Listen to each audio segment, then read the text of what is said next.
It's an honor to propose the vote of thanks on such a momentous occasion.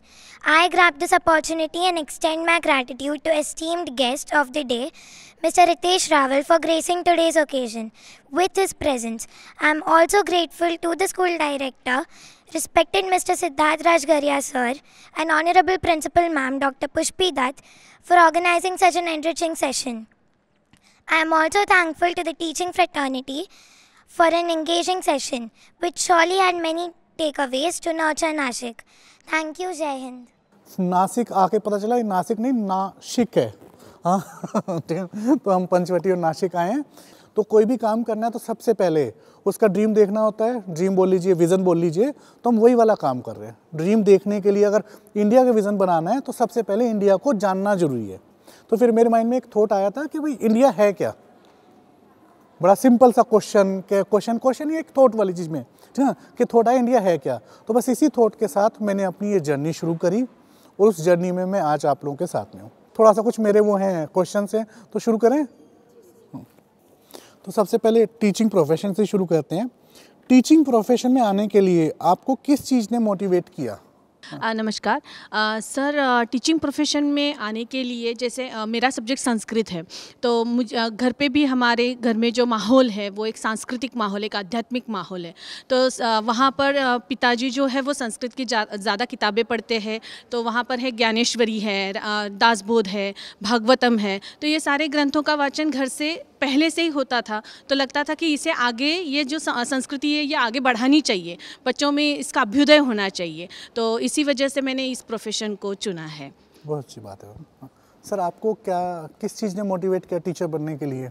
ये job ऐसी है teaching वाली कि जहाँ पे बच्चे रहते हैं, मतलब वो माहौल ऐसा रहता है कि बच्चे जैसे जो होते हैं मन के सच्चे, तो उनके साथ अगर हम रहे तो उनके मन में कुछ ये नहीं, कपट नहीं होता किसी के बारे में। हाँ। तो ये एक चीज़ है कि मतलब ये टीचिंग प्रोफेशन की तरफ अट्रैक्ट किया मुझे। क्या कौन सा सब्जेक्ट लेते हैं सर आप? मैथ लेते हैं, ठीक है। यहाँ से पूछते हैं, टीचर होने की सबसे अच्छी बात क्या है? स्पेंडिंग टाइम विद चिल्ड्रन, बच्चों के साथ टाइम स्पेंड करना, उनके साथ घुल मिलना एंड अपना जो नॉलेज है उनके साथ शेयर करना। जो फ्यूचर सिटीजन्स है इंडिया के, उनके बीच रहना, उनसे सीखना। ऐसा नहीं कि बड़ों से ही सीखते हैं, बच्चे भी बहुत कुछ सिखा जाते हैं।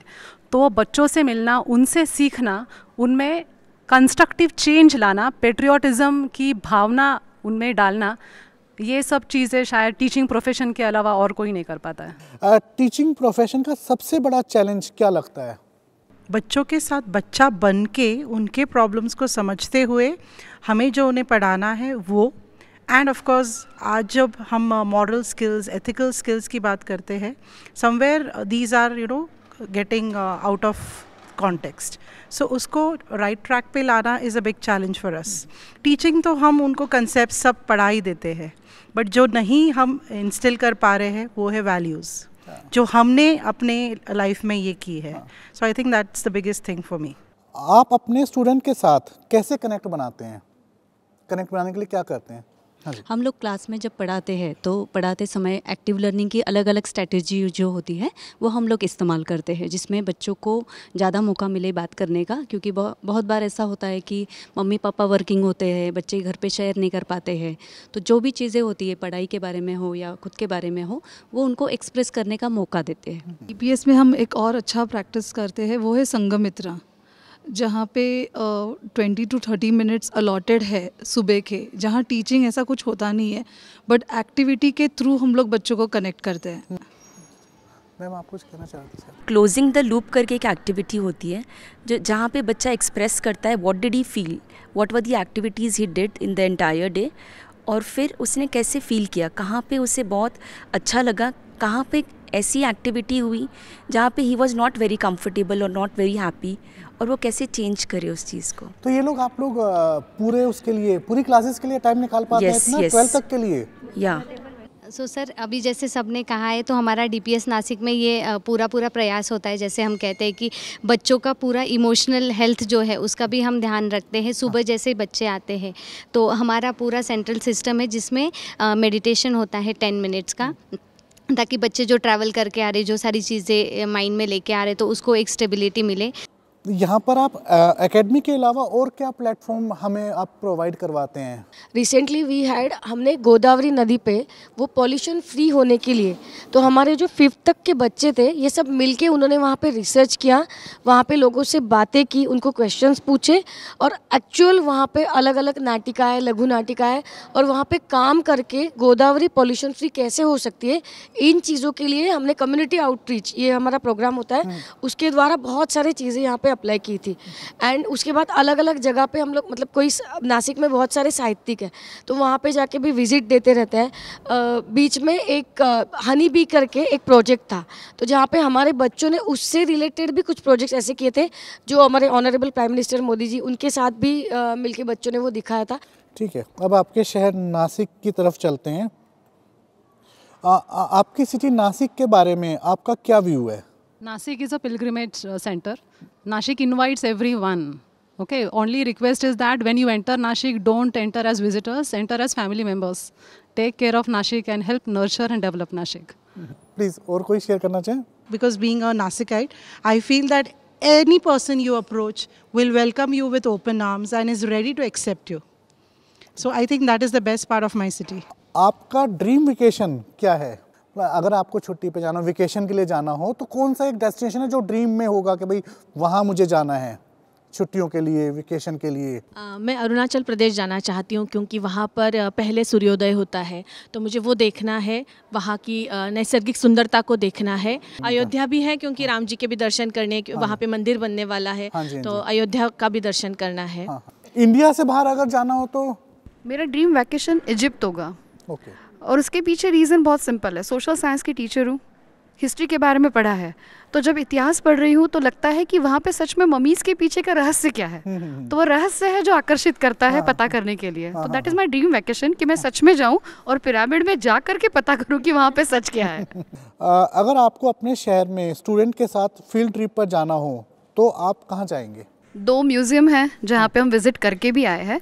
एक गारगोटी म्यूज़ियम है जो इंडिया में अपने में एक ही है, जहाँ पे अलग अलग रॉक्स और मिनरल्स के प्रारूप रखे गए हैं। और एक कॉइन म्यूज़ियम है जहाँ पे मुद्राएं प्राचीन काल से अभी तक की सारी है, उनके साथ कुछ और भी चीज़ें हैं। और अगर मैं नेचर की बात करूँ तो इगतपुरी, यहाँ पे फार्म्स है जहाँ पे ऑर्गेनिक खेती होती है, वहाँ पे हम बच्चों को ले जाते हैं। हनी बी मीड मेकिंग जो है वहाँ पे हम बच्चों को ले जाते हैं। फॉरेस्ट एरियाज़ है जहाँ पे हम बच्चों को जवार के जंगलों की तरफ लेके जाते हैं। और इन सब के अलावा हमारे बहुत ही पास में है पैठणी वीविंग चलता है, पैठणी साड़ी बनाना जो चलता है, हमारे यहाँ पे एक हेरिटेज क्लब काम करता है। उसके अंतर्गत हमने फील्ड विजिट में नासिक के पुरातत्व के अंदर जितने भी मंदिर आते हैं उनका फील्ड विजिट करवाया है, जितनी भी प्राचीन इमारतें हैं उनका करवाया है। भगुर सावरकर का जन्मस्थल है, वहाँ पे हम उन्हें लेके जा चुके हैं। कुसुमाग्रज प्रतिष्ठान नाम की एक जगह है जहाँ पे साहित्यकार कुसुमाग्रज जो है उनका पूरा जीवनी है। दादा साहेब फाल्के स्मारक है, ये सब जगह है। उसके अलावा पांडव लेणी, चामर लेणी, मतलब आप सोच में पड़ जाएंगे, इतने ऑप्शन है हमारे पास। मुझे ऐसा लगा जैसे हमारा 2 दिन भी कम पड़ जाएंगे। सीरियसली पड़ जाएगा। यहाँ पे हमें ऐसा लगता है कभी कभी, मुझे 7 साल हुए नासिक में आकर के, बट ऐसा लगता है 7 दिन ही हुए, अभी तो मैंने कुछ पता ही नहीं किया है। There are a number of things. Trimbakeshwar भी है हमारे यहाँ, जो बोलते हैं कि जो 12 ज्योतिर्लिंग में से एक है, तो यहाँ से पास में बहुत पूरे दूर दूर से लोग वहाँ से विजिट के लिए आते हैं, तो हम बच्चों के साथ वहाँ भी जाना चाहेंगे। वो एक प्लेस है। What is India for you? Bharat आपके लिए क्या है? For me, India is my home. Why? Because I can do whatever I want. I can, move around freely. There's no this thing for me ki I cannot do this or I can't do this. So with that comes a lot of responsibility. I keep on telling my children ki we always talk about going from here, to another country, settling down there, earning there. But what about, being a part of this country? What we are getting free, we don't understand the importance of that. So I think मेरे लिए पहला मेरा देश मेरा घर है जहाँ पे मेरा पूरा फ्रीडम में एक्सरसाइज करती हूँ, and with that comes a lot of responsibility.